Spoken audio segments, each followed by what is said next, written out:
looks and everything. Literally in my mind, it's literally like one thing: fornication. Came in and you were just like surprised and shocked, like to see me like at the front being prayed for. Sorry, I'm gonna come in with like a bomb. So basically, I am a rape baby. So my mum. So your mum was assaulted, and I was the outcome.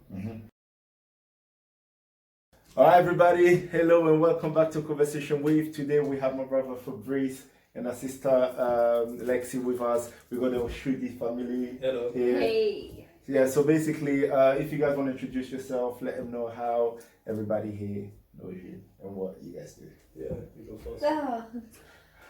So my name's Lexi. Everybody from Potter's Hounslow Church knows me because I am, originally was Fab's baby mum and now his wife. So yeah, that's about me really. There you go. Hey, my name is Fabrice. Obviously, we go to Potter's Hounslow. This is my wife Lexi, and also we're just obviously here to do a conversation with our brother Roland in our house as we welcome in our house. So thank you for this opportunity, everyone, and also we hope you enjoy it. See, I didn't even have to do an introduction, you know. My brother's already doing an introduction, you know. And quick disclaimer, the reason why I'm even going to church is because of that guy right there, innit? So, you know, give a shout out and, you know, God bless their family. You know what I'm saying? So we're going to be talking about relationships today. We're going to be talking about raising children, abortion, and all that kind of stuff, you know, that beautiful stuff. So, but we're going to start with the easy one, you know. You guys met, you weren't, when you guys met, you weren't Christians? No. Right, so what would you say the difference between the relationships as of people who are not Christians and people who are like, and then when you got saved, how did that compare? I mean, it's completely different because I remember when me and Lexi met. In a world kind of environment, it was completely different because in our mind, my mind and her mind is just like carnality basically. There's nothing to do with I see her as a wife or I see her like someone I want to be with for the rest of my life. It was basically all about chasing one thing and one thing only, just like fornication, you know, just like literally like to kind of satisfy my desire, literally. That's basically what it was. Obviously, like the looks and everything, literally in my mind, it's literally like one thing: fornication. So to sleep around, no attention. Getting married or get engaged or doing it the right way. Nothing. Literally like carnality, 100,000,000%. What about you, Lexi? What was your before you became Christian? What was your mine was slightly different in the sense of before Fab, like Fab wasn't really my type that I would go for as such. I remember like this longer ongoing joke that when I first met him for the first time, I thought I'd been catfished. Yeah.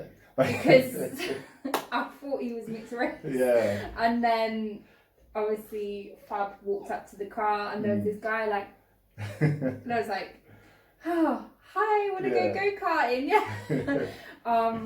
So it was a bizarre one, but for me, actually, the first time was I lived a very wild lifestyle, like party, raves, like there wasn't a party without Lexi being there, so Fab was kind of like a calming effect, even though he wasn't saved. It was like, okay, Lexi, it's time to get a bit sensible. Like you're 20, you're gonna be 21. Like my nan was throwing me out. She was like, you got me out by his 21 birthday. None of my kids have lived this since 21.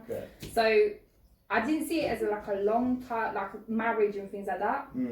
But I saw Fab as like a way to kind of sort my own lifestyles and issues out. If I'm being honest, obviously it was a carnal relationship, but it was more like he would basically like using them for what you could get, like not in like if he was buying me stuff like that. It was a case of, all right, this guy's gonna take me out of like the party scene, like the trap scene. It's gonna make you more of a sensible kind of person. So it was like, okay, this guy can do that for me. I'm not gonna be council estate Lexi for the rest of my life. Do you know what I mean? So that was it. Mm. Whether in terms of connection, like we didn't really even speak. Like I couldn't have told you half the things about Fab that I know about him now. Yeah. By the time, and the same vice versa, you wouldn't have known anything. Half of his life. Fair one. And obviously you got saved before Lexi. Fabrice got saved before Lexi. Yeah. So when you got saved, right? Yeah. How did your mindset change? It changed completely different, the way I view things, especially because it's more like my eyes was closed when I was in the world, and as soon as I got saved, I mean, God just like opened my eyes completely different. I mean, the way I view things, like in a godly point of view compared to the world point of view, is completely different. So that's kind of helped me to kind of start fixing up my life a little bit. Yeah. It kind of helped me to become a little bit mature. I'm not saying I'm fully mature, like I'm far from it, but it kind of helped me to become a little bit mature, to start kind of consider things as well, like thinking about myself, my life, and also like how other people can be affected through me, things like that. So that's one of the things, obviously, like that really changed literally my perspective towards like how I view things. And also like as God continued to deal with me, which I thank him every day for doing that. So obviously like that's another story that we're gonna get into. Well, as soon as he started dealing with me, then bit by bit, then I start reasoning a little bit better. Then obviously, you know. Yeah. So Lexi, when Fabrice came up to you, I'm Christian now. How did you think him? How did your process go in understanding him and obviously becoming a Christian yourself?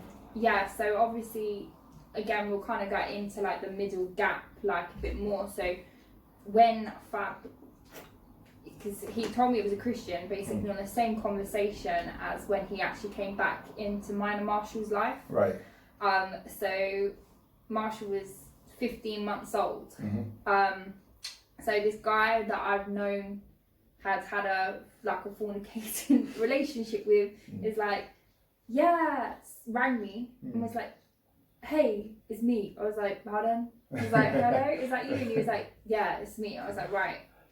And he was like, yeah, so I've been thinking about you and the baby, and I'm a Christian now. I remember just laughing down the phone, He was like, I'm reborn. I was like, pardon? I was like, how are you even reborn? I thought this guy is on crack or something. It's got a lot worse. Like, he's not even, like, always been brainwashed by some sort of cult. Like, all kinds of things. I'm on the phone at work, and my manager said to me, she's like, Lexi, just go home for the rest of the day. She's like, this is a lot. Like, this is a lot. I was like, yeah, I know. So I went home.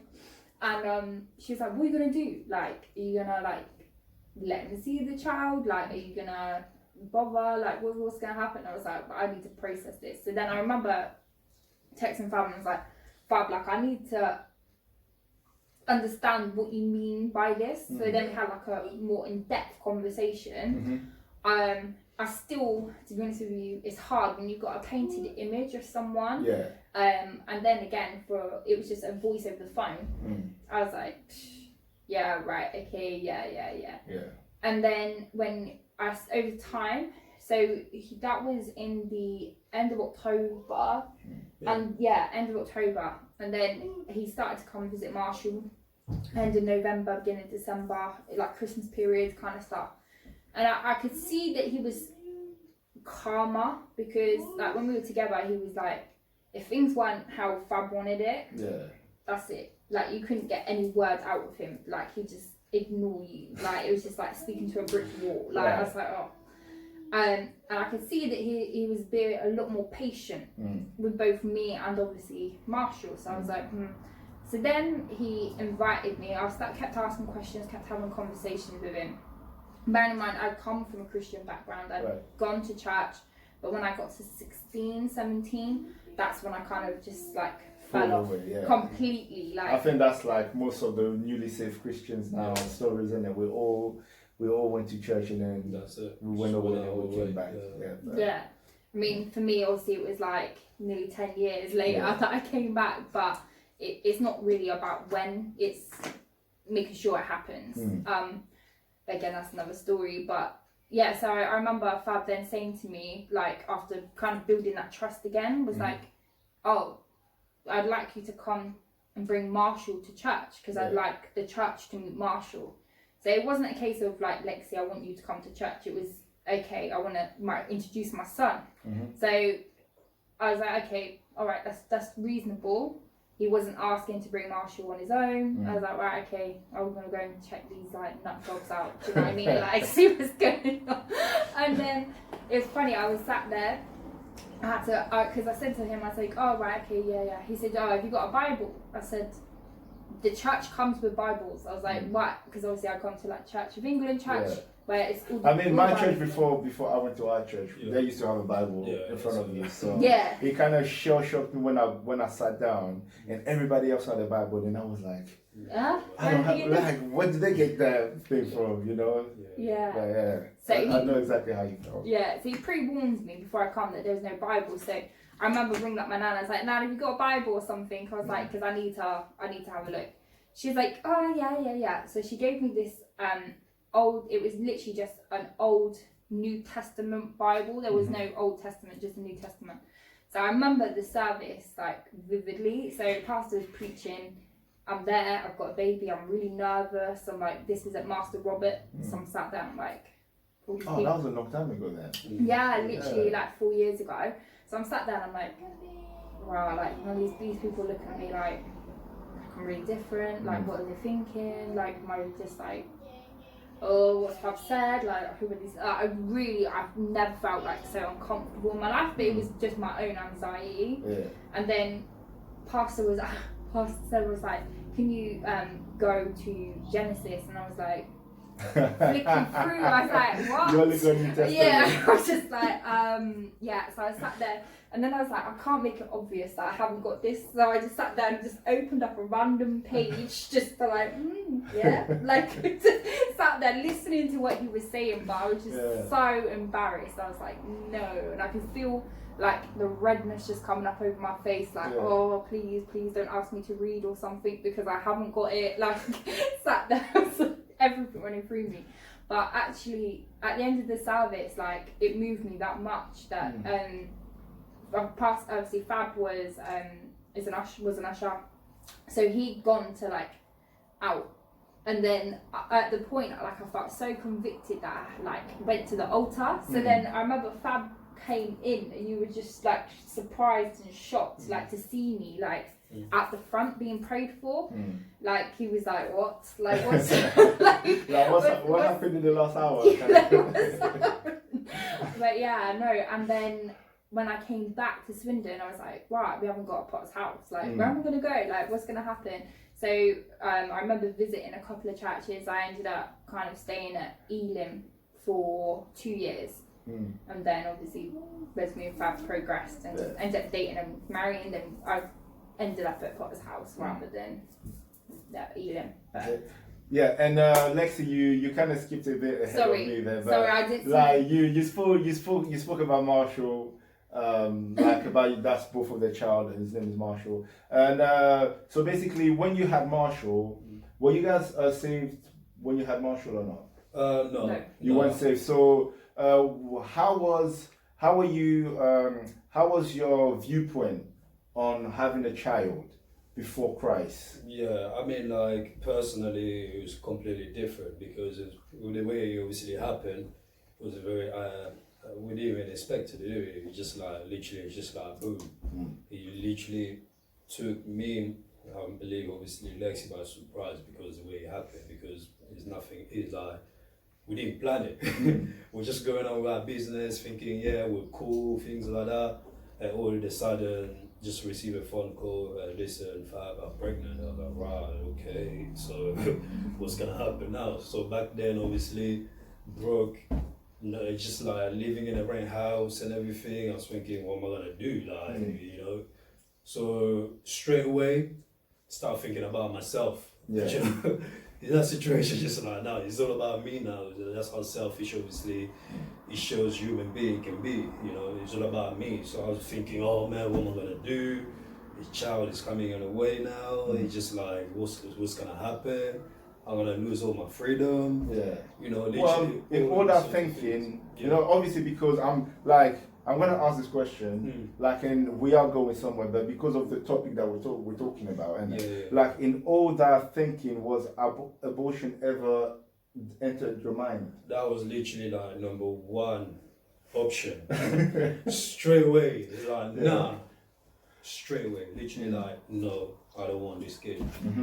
Literally like myself. As soon as I heard that, I was like, right, nah, I'm not ready. Yeah. Just literally like, I'm not ready. I don't want this kid because I'm not ready to be a father. That was like exactly my word. Like came out of my mouth. I still remember that. Because I listen, I'm not ready to be a father, so I don't want it. You know, I don't want a kid, things like that. Just got rid of it. So what about you, Lexi? What was your mind process and everything as well once you found out? So it's funny that we were talking about this. So before I found out I was pregnant, I'd always been kind of pro-choice. Like, oh yeah, like there's so many reasons behind it. And then when I found out I was pregnant, and again it's like a story that quite a few people know. So I was helping decorating my best friend's I'm a maid of honour flat. So she just moved into this penthouse apartment, really classy girls that we were. So me and Fab were actually on a break, and I remember sitting on a toilet and having a drink. Like, it was a really undignified way that I was, but we've been painting. And I sat there and I was like, Amy, do you know what? I think I could be pregnant. And she just started laughing. She was like, Lexi, you're not even late. I was like, nah, I just got this really weird feeling. I was like, I don't know what it is, but I feel like I might be pregnant. So she's laughing me off. She's like, Lexi, man, you're such a joker. She's like, there, look, Sainsbury's is there. Because literally from her apartment, it was right in the town centre. You looked out of the window in the balcony, there's Sainsbury's. She's like, just go and get a test, man. She's like, I can't be dealing with this. You're killing the vibe. I was like, all right, fine, cool. So I went and got a test, and I bought the cheapest one. I thought, I'm not wasting loads of money on this. Like, it's not even worth it. Knowing that I was early as well, but I was like, So I'm sat there. I've done the test. Can of Stella in my hands, like really undignified, like not ready for a child. And then I was like, I think I'm pregnant. I think there's a line. And then Amy's like, come running the toilet. She's like, wah, wah, wah. Let me see, like holding up this thing that I just peed on as well. Like, it was absolutely gross. And she's like, yeah, that's it. I think there's a line now. I'm gonna take a picture. I'm gonna send it to. So this picture went to like other people that have been trying for babies. So they were like fertility experts. They weren't medical professionals, but they just tried it, so they know what to look for. So then they went, that 100%. So I'm sat there all night, like shaking. I'm like, oh, I don't know what to do. And then she was like, it's fine. You don't need a man. Like, what's the worst you're gonna say? You don't do it? She's like, look at my mum. My mum was a single mum. She raised us. We were fine. She's like, your mum was a single mum. She raised you lot. You were fine. Then you had your grandparents. She's still with your nan. Don't worry. You don't need it. Don't worry. So I remember like getting myself all G'd up. Like, oh, I've got to talk to this person that hasn't spoke to me for like 3 weeks. Oh, like, I was so scared, man. And then I texted just a picture on WhatsApp. And he's like, what is this? Alright, that is a funny way to break the news to someone. Just send them a picture. Like, here you go. Honestly. And then I ring him. I was like, yeah, I'm pregnant. And then he was like, what? And then at this point, I've got Amy like sat at the end of my bed because she knows, like, because obviously I have always suffered with anxiety. So she's like, it's alright, I'll sit here while like, it's fine. It's like, okay. So I was on the phone to him. I was like, nah. And then Amy's like, you don't need it. So I was like, don't worry about it. You don't want to do that? That's fine. I can do it on my own. And that was exactly my words. I can do it on my own. Like, as if I was like Beyonce. Like, yeah. At this point, I wasn't even sure if I, like, in my head, I felt like I've been so influenced by people like, were like, no, got to keep the baby. But actually, prior to that, I've kind of been open to the mind of having an abortion. And then I was like, no. Fab was like, all right, you can do it on your own. All right, do it on your own. All right. So you wanted to keep the baby, and you didn't. No. Right. So, but then, at what point did your mind change about keeping the baby for you? No, not at all. Because like that was literally like my point straight and I started. Oh, so you didn't want the baby point blank? That was it basically. So and then, what would you say? Your view changed when you became a Christian, or? Yeah, I mean, my view changed a lot. Obviously, for me to even consider to reach out to Lexi about to find out what exactly happened, like in terms of having a baby, martial things like that. That was literally after I got saved. After a couple of months, I got saved. Then obviously I reached out to Lexi because it's just that conviction God was dealing with me. I mean, for someone not to do it, I mean, I don't know, they must have like a really hardened heart to be able to know that, no, I'm not going to get in touch now. Because that conviction is that it was too painful to just like live it with it, you know. So after I got saved, obviously, it was always my mind because obviously, even before I got saved, I knew obviously like Lexi told me that there's something out there like, it's like to do with me. I'm out. Coronavirus. Shout out my sneeze. Like I said. And then he's coming to my yard with coronavirus. Hold on. It's alright. It's a false alarm. We rebuke that sneeze, bro. It's a false alarm. Sorry, guys. I might edit it. I might leave it in. I don't know. Guys, go so on. yeah, man. So that's how, like I was saying, the conviction it was just way too painful. It was to be able to live with. So after obviously I got saved. Before I got saved, it was completely different. I didn't want anything to do with it, but it was something in my mind. Like, listen, it's something that out there is to do with me. So I kind of blanket, when you're in the world, you just like blanket, like, do whatever you like, continue with your life and things like that. But it was only until I got saved, that's when obviously God started dealing with me. He was like, listen, what you're doing now is wrong. You're just being an hypocrite because you cannot be a Christian when you know there's something out there you need to deal with. And you just sit out there and doing nothing about it.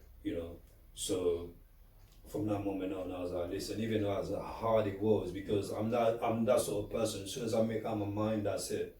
I stick with it. That's it. But for me to change that, it was only God. If I wasn't saved, because I always say this, I probably wouldn't get in touch. Because as soon as I say, listen, okay, fine, literally, I remember Kyle, the contact, block, everything, literally. Lexi was trying to reach out to my family. They telling me, listen, Lexi is here. She said, listen, you need to get in touch. I was like, nah, never. So it was only until I got actually saved, then I was like, listen, sometimes you gotta kind of humble yourself, take your word back, and just like do what you gotta do. So that was literally like what actually, literally the miracle that you're seeing now. It's literally just like God, From God. basically. Amen. Literally like God, because other than that, because like I said, I'm that kind of person. As soon as I make up my mind to say something, I stick with it. I never go back and change it. So what like, let's say there's just some random person who stumbles onto this video right here, and he managed to watch it for that long, and then he comes to your message, what. He's not saved, by the way, but he's having a baby that's on the way and stuff like that. That's right, What advice would you give him personally about that aspect? Because you didn't want a child, and how you say, but I think obviously, like, if you're not saved, because like first of all, we need to understand, like, in an unsafe environment, because people are doing things. Obviously, say example fornication in our own eyes is right, but as a Christian, obviously, in a godly point of view, is wrong. So once you agree with someone, obviously, like a girlfriend or boyfriend, in a world point of view, and you're sleeping around. I think when it comes to like something big like that, having a baby, you ought to be able to take responsibility. Like, listen, I made this happen. I gotta be able to deal with it. Because back then, when I was unsaved, in my mind, as at least, I'm not ready to be a father. I'm not ready to be able to raise a child, because I was thinking about not then, like literally, like now and then. But I wasn't thinking about what's around the corner, because we don't know. You have no idea. Even being a parent, it's just like a miracle. You don't know. Like, some people are not ready, because the truth is, you never ever be ready. You never. You just basically, even now, we still kind of go by the flow. Like literally, like just God, like directing us. you will never ever be ready to be a dad or a mom. If it happens, either you're safe or not, just like put your hands up, or at least like, yeah, I hold my hand up, just get stuck in, because at the end of the day, kids are a blessing, because God opened so much, like a lot of doors since Marshall came in the picture is unreal. Even before I got saved, you know, he opened so, I was like, listen, somebody, I started working, things like that. I was like, listen, I'm getting all this money here. I can actually go and take care of my child instead of just like wasting things like, you know, just like buying myself like Nikes instead of buying diapers and that kind of stuff. You know what I'm saying? Like, you know, that is the best endorsement I ever heard. Exactly. Right, so that's the reality of it, you know. That's the reality of it. Sometimes you gotta, even you feel like you're not ready, just stay. You have no idea how it's gonna work out.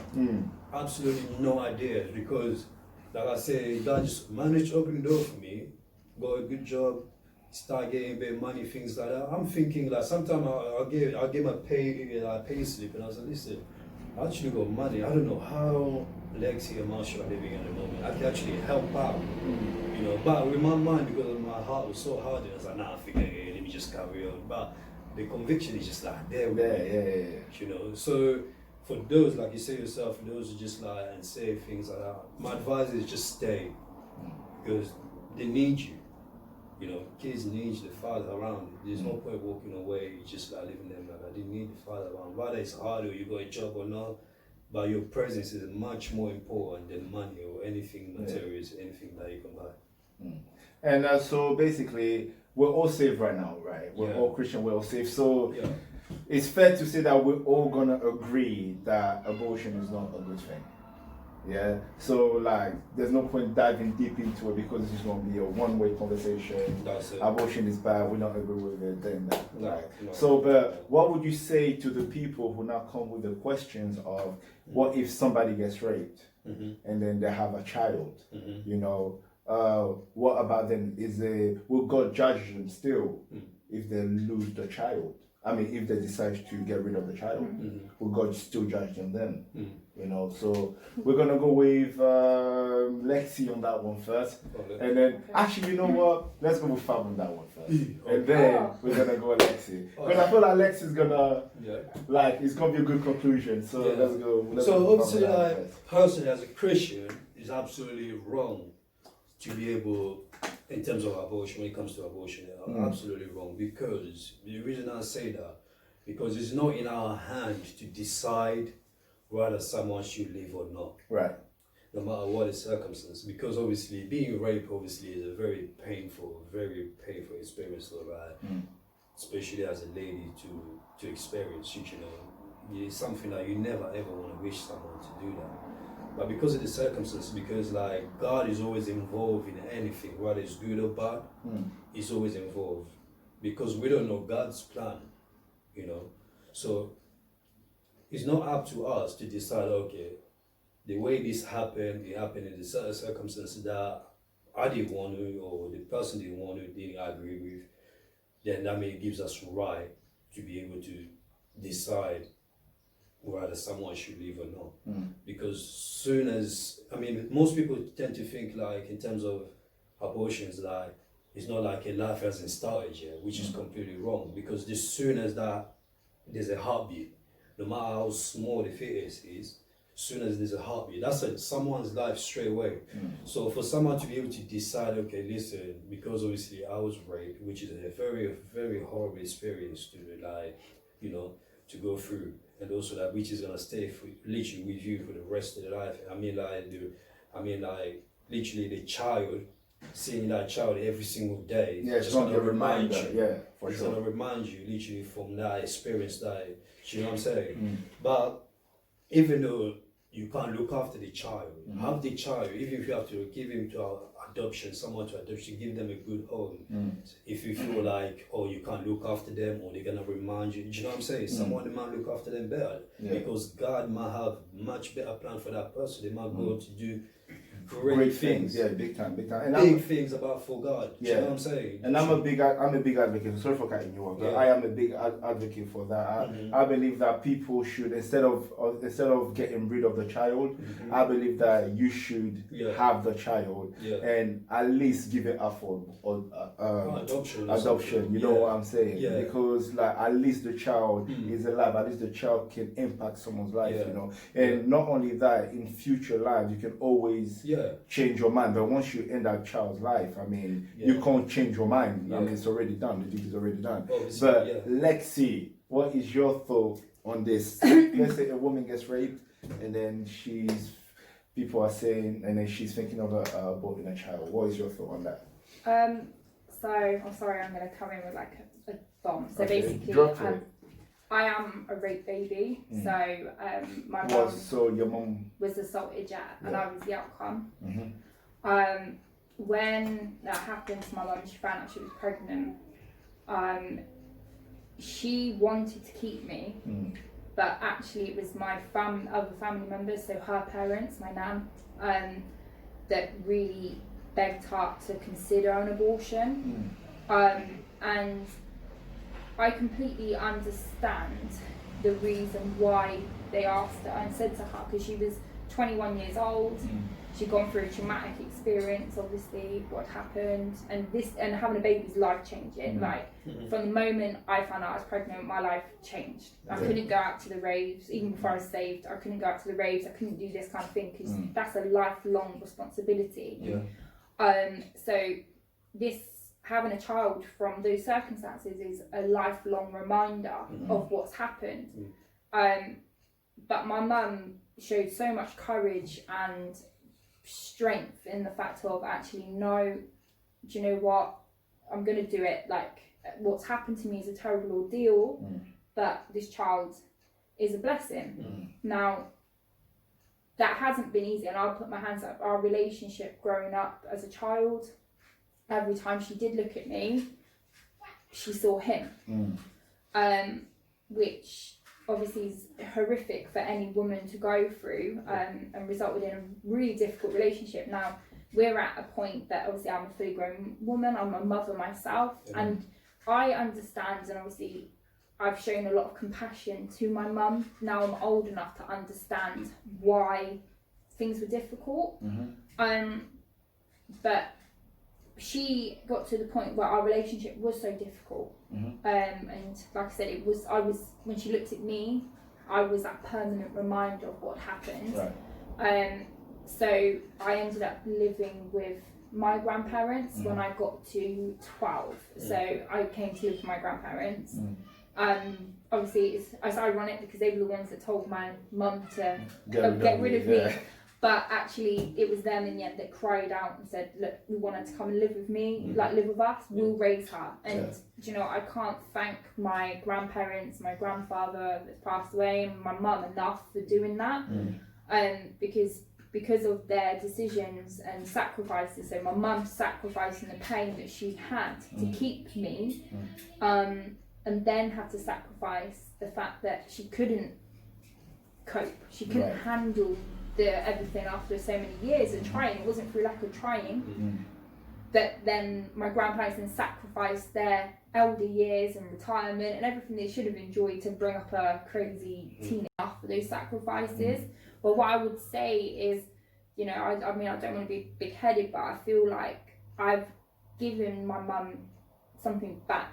I've given my family something back worthwhile by keeping me, and obviously when I'm serving my life for Christ and living that way, actually I feel like keeping me was the right decision in the sense of it wasn't just a wasted opportunity. Absolutely, I completely understand, and I know that not every other woman that goes through that experience can cope. And it's like my mum, she tried, but she couldn't cope. But that doesn't mean that the only way out of this is to abort. There's so many people that unfortunately are struggling to have children that would absolutely love to give that a loving home, raise that child as their own, and also you know that you've done the right thing by that person. You never know, that baby inside of you could be the next the person that invents the cure for cancer. It could be like you have no idea. The world is that oyster. So actually giving that gift to someone that would really love and nourish and cherish that child is the biggest gift that you can do out of such a horrific circumstances. Yeah. But you know, like I said, it's only through my own understanding as I've got older from being that child from that circumstances to being a mother myself that I can really appreciate how hard that decision is. It's not something it's just keep the baby, you've been raped, it's easy. It's not. It really is a hard decision, but whether you decide to keep the baby, raise it yourself, try, or if it doesn't work, there's other options, or whether you do just decide to give that baby to another loving home from day one, that the abortion doesn't have to be the only option. The only option from that. For sure. And what would how's your relationship with your mother now? Is it better, or you can still feel the pain there? Or I mean, it's difficult. Absolutely, our relationship has gone from strength to strength. I put a lot of that down to my relationship with God, that we're in a position that actually we can get on, like whether we would have a functional mother-daughter relationship, I wouldn't say it's really that. It's more like, I'd say she's more like a sister than that conventional mum relationship. I've got that more with my nan. But absolutely, there is a relationship and there is a mutual love and respect from both me to my mum and to my mum to me. It's not been, like I said, I'll be the first one to put my hands up, it's not been easy. Like a lot of emotional torment, a lot of physical torment over the years. Like it's hard, and that's both ways. That's both ways. When I found out that the person that I believed was my father wasn't my biological father, I was 8, and it was horrific. Like that was my stepfather, so he raised me pretty much as his own until my mum and dad got divorced. I call him dad, but my mum and dad got divorced, which was my sister's dad, and then I've seen him every other weekend. So when I found out at 8 that he wasn't actually my biological dad, I wasn't old enough and mature enough to handle that kind of and process that kind of information. Right. But actually now, at my wedding I had my grandparents, my dad, my mum, everybody, and their partners, everybody, all just showing love, and that's it. Like it's at a point now in all of my relationships with my family that is love and a mutual respect. Yeah, and I mean, thank God for your mother for keeping you. Obviously you've been a blessing for my life, for my brother's life there as well. And obviously the lifestyle showed. That happened, after she had you, has blessed so many other people, and honestly, I think that's a great note to end on, obviously I just wanted to stop there so that people can just sing, that's alright. soak it in, because obviously I was thinking, okay, let's go on a lighter note and then finish on a lighter note, but I think this is a great place to start. So thank you guys for having me, thank you guys for coming, thank you guys for talking, thank you guys for talking about your life most of all, it's stuff like that, it's not easy, No, of course not. Yeah. So anyways guys, this has been Conversation Wave. I hope you guys like, you share and you subscribe. And just pray God that I don't even know how to end it. I mean, my days. Like, share, subscribe. Oh my God. Well, like, share, subscribe, guys. I'll see you guys next time. Yeah. All right, bye. Bye.